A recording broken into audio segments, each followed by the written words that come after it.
Once in a while, I come across a study that's so juicy I do an entire video about it.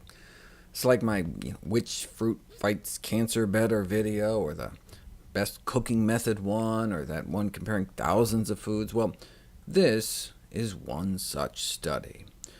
A group of researchers at U of F, Gainesville, and Penn State set up an elegant experiment.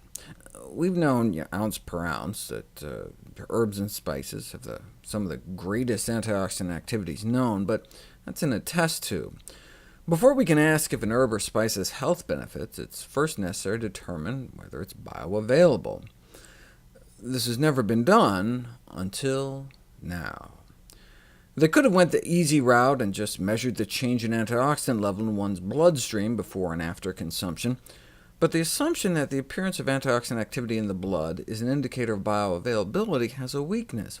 Maybe more gets absorbed than we think, but doesn't show up on antioxidant tests because it gets bound up to protein or cells, so they attempted to measure physiological changes in the blood. They were interested in whether absorbed compounds would be able to protect white blood cells from an oxidative or inflammatory injury, whether it would protect the strands of our DNA from breaking when confronted by free radicals.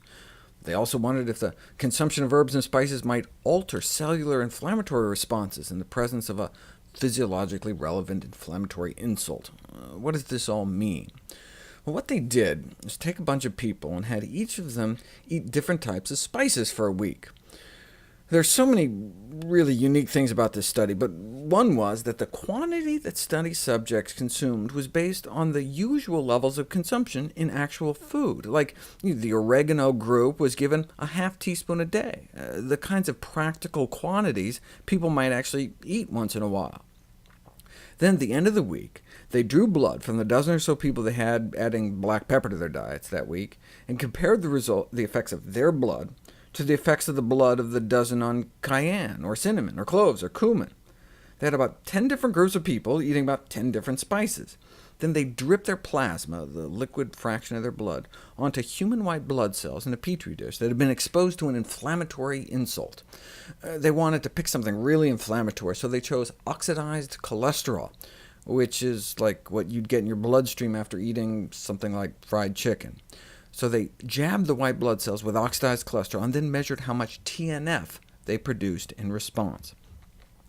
Tumor necrosis factor is a powerful inflammatory cytokine, infamous for the role it plays in autoimmune attacks like inflammatory bowel disease. Compared to the blood of those who ate no spices for a week, was the blood of those eating black pepper able to significantly dampen the inflammatory response? No. What about any of these other spices? Cloves, ginger, rosemary, and turmeric were able to significantly stifle the inflammatory response. And remember, they weren't dripping the spices themselves on these human white blood cells, but the blood of those who ate the spices. And so it represents what might happen when cells in our body are exposed to the levels of spices that circulate in our bloodstream after normal daily consumption. Not megadoses in some pill, just the amount that makes our spaghetti sauce taste good, or our pumpkin pie, or curry sauce. There are drugs that can do the same thing. Tumor necrosis factors are such major mediators of inflammation and inflammation-related diseases that there are these TNF-blocking drugs on the market for the treatment of inflammatory diseases like osteoarthritis, inflammatory bowel disease, psoriasis, ankylosing spondylitis, which rake in, collectively, more than $20 billion a year, because drug companies charge people $15,000 to $20,000 a year for the drug. At that price, the side effects better be hugs and rainbows, but no, these drugs carry a black label warning because they can cause things like cancer, heart failure. If only there were a cheaper, safer solution. Curcumin, the yellow pigment in turmeric, a spice that's a tad cheaper and safer, but does it work outside of a test tube? There's evidence that it may help in all the diseases for which TNF blockers are currently being used, and so with healthcare costs and safety being such major issues, this golden spice turmeric may help provide the solution.